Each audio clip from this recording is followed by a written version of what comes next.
calcium nitrate and aluminum nitrate. And finally it is washed and dried into drum rubber. The main property of NPR is oil resistance. Because this oil resistance, it is used in most of the automobile applications. It is also fuel and chemical resistant. And some of the applications are it is used as a seat belt, boring, gasket, and in a non-latex glove. It can be also used in the preparation of some additives and sequence blender. Next, riser ash. What is riser? It is a protective layer for the rice. The abrasive skin covering the edible ricer. It is the ricer. It comprises of semicellulose, cellulose, lignin, and silica. And this is the composition of ricer. It consists of carbon, hydrogen, oxygen, and silicon. And there are other than this, iron, potassium, and magnesium also they have a small quantity. How this ricer is produced? The rice hulls from the paddy fields are collected, and it is by milling process. The milling process, the heater steam, the rice will be collected there. Further, the milled rice will be in brown in color, that is known as brown rice. And after that, again further milling, we get the white rice. All this milled process, the heater steam and all, we get rice. And here are the pictures of domestic process and industrial process. Rice catch. After the rice, it is not an agro-waste. They use it for burning and for energy in the agricultural field.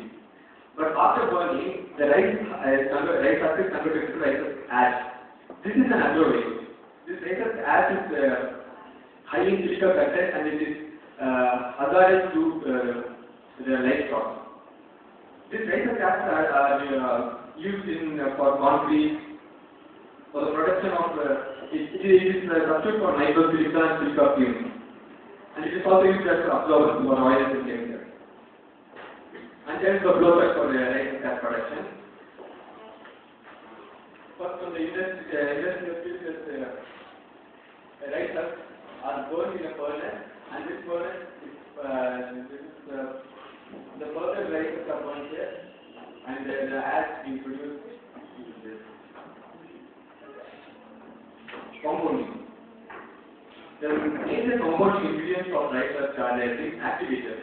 It induces the processability of the rubber, zinc oxide, and acetic acid, it's a fatty acid, and DOP oil, DOP dioxide salate, and accelerators, NDT.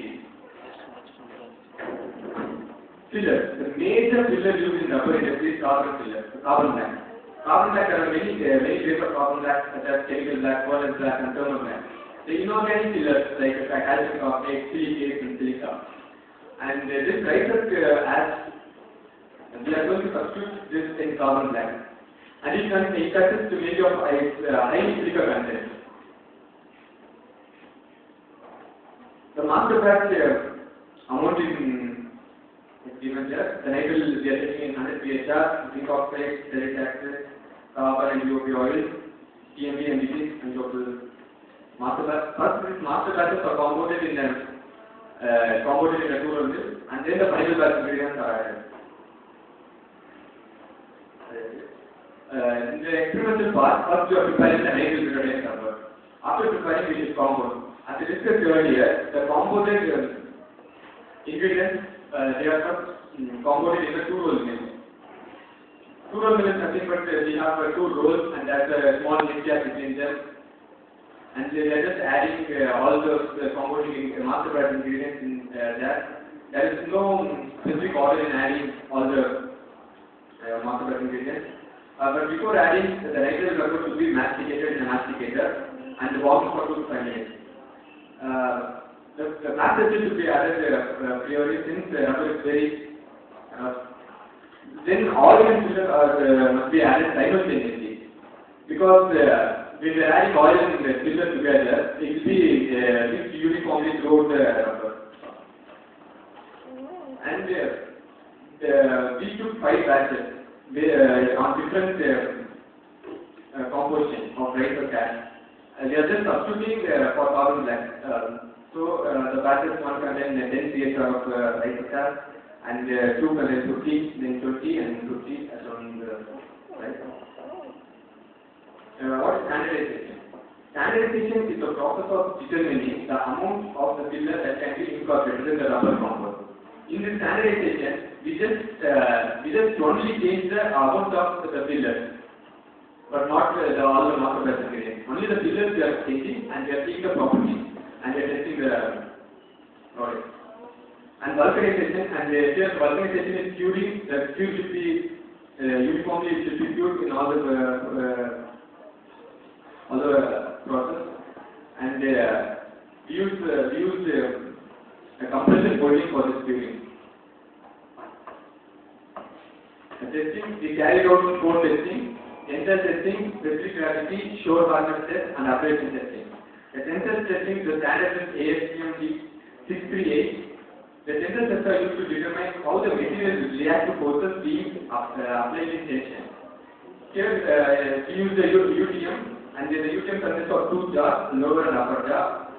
The specimen is in the shape of a dumbbell, and one jaw is moving and the other jaw is stationary. The lower jaw is stationary. The specimen is fixed, and with a rate of 2 units per minute, it is pulled and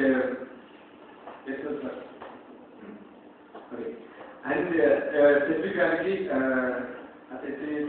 We conduct specific gravity and the shore hardness test, the resistance to loading and operation, the resistance to scratching, and operation tester and results. And as shown in the table, the batch 2 results are collected.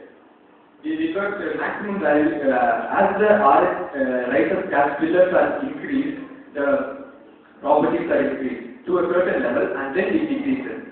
So the certain level is we use the batch 2 50 pSR, and up to the 50 pSR it is increased. Then it is decreased.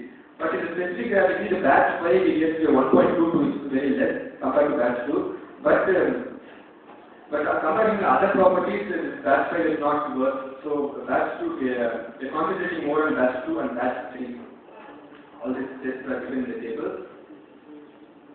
And the specific gravity is batch 4 is having, batch 5 is having the lowest, but we are not considering the lowest. And the operation resistance also, batch 3 is having the highest when comparing all this. And the hardness test is batch 2.